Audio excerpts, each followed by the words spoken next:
We have a budget increase for the VA, and I'm currently traveling for my wife and I, our anniversary. We are in Tokyo, Japan. Now, while other agencies are preparing for huge, major cuts financially, the VA proposes a 4% increase. I'm going to show you this very short article explaining what's going down. And as always, I'll give you my thoughts at the end. Like, subscribe, comment your thoughts down below. Do all the things, and I will love you a long time. Okay. Now, here is the article we're going to read from Sergeant Stripes. Some VA programs could see funding increases in 2026 as other federal agencies prepare for deep cuts. Now, Washington, the Department of Veteran Affairs is proposing a 4% increase for program funding in fiscal 26, representing a $5 billion jump in spending, as many other federal agencies brace for steep spending cuts. An overview of budget priorities by the VA for the next fiscal year was revealed in the $1.7 trillion skinny budget. I think that's hilarious. That the White House released for non-defense agencies.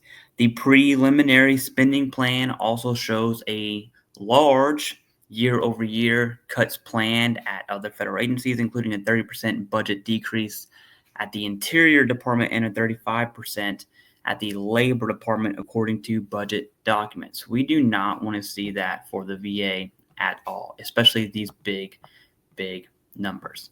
But the VA blueprint shows funding increases to modernize the agency's digital medical records system. That would be great. And to support programs to reduce veteran homelessness through rent subsidies and other services. The House Veteran Affairs Committee will have its first formal look at VA budget request. This is the key word here. Request for the next 2 years at an oversight hearing scheduled for Thursday. The hearing will offer a broad look at anticipated discretionary spending in FY26, which starts October 1 of this year. To be clear, FY26 is October 1 of 2025. Discretionary spending is the optional part of the federal budget that is approved by Congress through a series of annual appropriations. VA Secretary Doug Collins, that's him there, beautiful picture, got a duck face going on, will help support veterans' care at the VA and in communities, meaning community care, as well as pay for infrastructure. We've got to take care of our veterans, he said.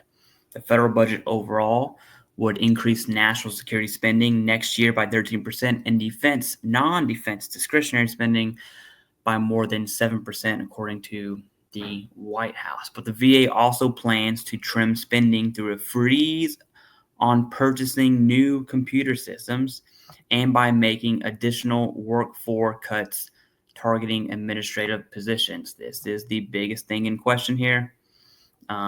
It's been in question since really the beginning. Under the VA budget plan, discretionary spending would increase from the $129 billion budget that Congress adopted for fiscal 25 to roughly $134 billion in 2026. According to budget documents, about $3 billion would pay for medical care improvements, though details have not been released.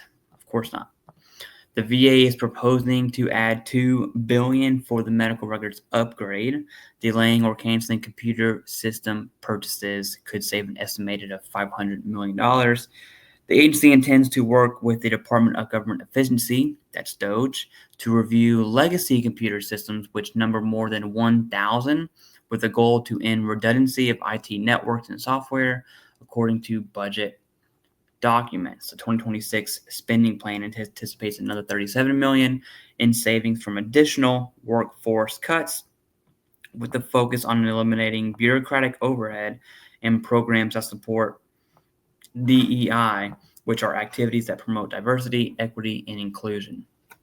Collins said at the Senate Veteran Affairs Committee, SVAC, hearing this week that 300,000 VA jobs are considered essential and not subject to cuts. Those roles include doctors, nurses, and other medical professionals who provide direct clinical care to veterans. The bureaucracy at the VA has hampered some of the department's successes, said Senator Jerry Moran, chairman of the committee, more work remains to make this department the second largest in the federal government perform to the level that veterans and families deserve. The VA also would inject $1.1 billion into VA programs that provide rent subsidies and other housing assistance to address homelessness among veterans. In addition, about $50 billion for the Toxic Exposures Fund would be shifted from mandatory costs to the discretionary budget, an accounting move that Republicans argue gives Congress more control over spending. The Toxic Exposures Fund covers disability benefits for veterans who were injured or became ill after exposure to hazardous materials during active duty, including burn pits, radiation, and industrial solvents. Workforce cuts planned in fiscal 26 are expected to follow a major restructuring in the summer for cutting VA staff by up to 83,000 full-time employees, according to an internal VA memo that was leaked, by the way. The agency has pledged to target jobs that are non-essential and would not directly impact patient care or the delivery of veteran benefits. This part is the key there. In the old days, way back in 2024, discussions in Congress about the need to reform VA were often just a thinly veiled request for more employees, but the department's history shows that adding more employees to the system does not automatically mean better results. Collins told lawmakers this week at the Senate hearing at which he testified about plans to downsize the agency. The secretary was absolutely hammered at the Senate hearing.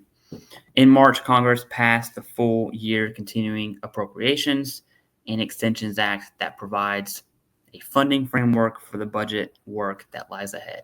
The act ensures $420.7 billion in VA funding will become available on October 1. That's a huge number. The VA has crossed the $400 billion mark. Overall, I think this is pretty good news, and it definitely beats a decrease in the VA's budget like the other federal agencies. I wouldn't pay too much attention to it this year, though. I would argue that next year's budget is going to tell us more about where this admin is heading in terms of saving the deficit and, well, at least in context to veteran benefits. Let me know your thoughts down below. And with that, I'm getting back to celebrating our anniversary.